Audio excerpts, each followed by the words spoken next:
Globals can be a great thing if you know how to use them right. Here's a function, global scope test, actually MaxScript, sorry. It takes the global kx9 and binds it to function 01. Here's the function that does the binding, here is the call to the function that does the binding. Okay, so now, tools, evaluate all.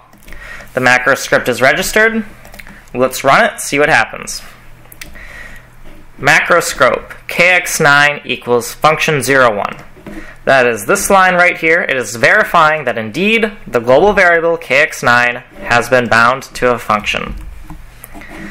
Let's test it out here. This line right here.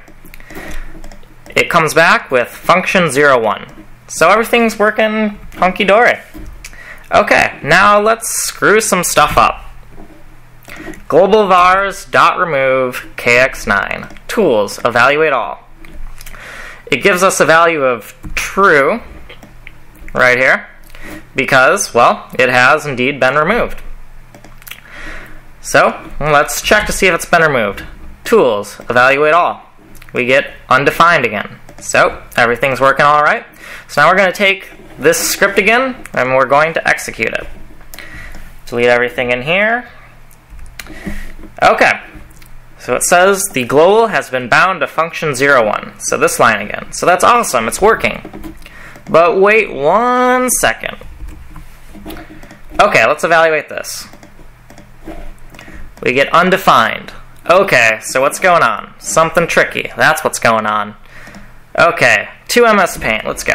Okay, the first time you execute your macro, well, not the time you execute the macro, but when you register the macro. When you go to Tools, Evaluate All, your global declaration right here is actually going to reach out to the registered globals, and it's going to create the global. So it's going to go like this. It's going to go boom, and it's going to put 2 pointers with the same name in 2 different spaces. Okay, so here's a pointer in your macro to this global, and here's a pointer actually in 3D Studio Max pointing to that global. So this one right here is this line pointing to the global variables, and this one right here is this guy right here. So they're actually 2 different variables, even though at the beginning they behaved like they were one and the same. So when you use global vars.remove, what's happening here is this guy, oops, sorry about that, this guy right here is going bye-bye. Oh man, why? Okay, so now when you execute this script again, the macro, not registered again, when you execute it again, it will be set, it will be bound to the function again, and it will behave as a global within your macro, but it's no longer a pointer, it's actually bound. So now it's over here, and since it has no connection to this anymore, this will still be set to undefined. Okay, so now that you know that, how could we fix that? Well, one way is Tools, Evaluate All. Now that we've re-registered the macro, everything's going to work okay again. So press 2, and of course we expected that to work properly, but this is the line we expect not to work. Okay, there we go, so that works. Obviously, you don't want to be like, hey buddy, just, you know, open up the script file and rerun it every time you want to use the UI. You know, that's a horrible solution. So the actual solution here is, rather than using global vars.remove, we just want to set it to undefined whenever we're done using it.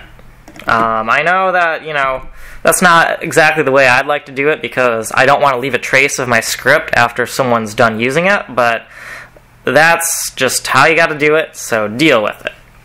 Okay, so that in mind, we have another version of my global scope test macro. Tools, evaluate all.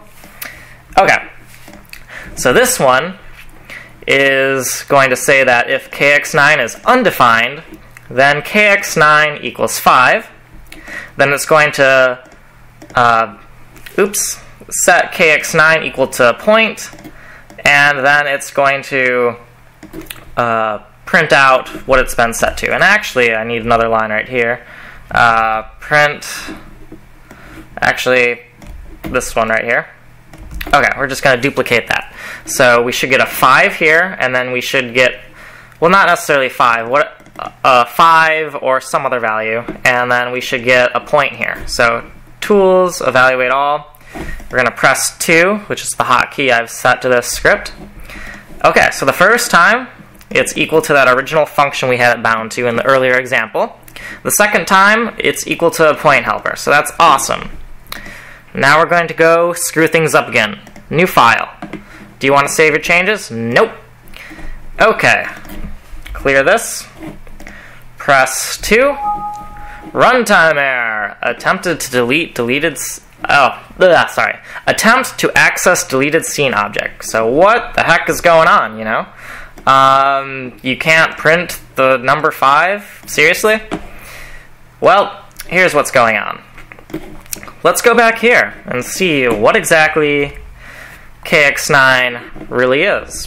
Tools, evaluate all, sorry. It is equal to a deleted scene node. So what is the problem with being equal to deleted scene node? Well, if you check to see if it's equal to undefined, undefined is a type. Deleted scene node is not a type. How do we fix this? Well, this script right here. Was deleted equals false. Try kx9 is string. Catch was deleted equals true. If was deleted, kx9 equals undefined. I really hate using try catches, but this is the only way to do it. So let's take this down here and run this. See what happens. Tools, evaluate all. And, well, we didn't get anything crashing on us, so let's comment this out because there was way too much stuff in the listener. I really want to focus on one output. Okay, so let's see what kx9 equals now. Tools, evaluate all. Undefined. Awesome! So now, if we go back to this script, kx9 should equal undefined, so the first time we see it, it should give us 5, and then it should give us a point. Let's press 2. There we go. We get a 5, and then we get a point.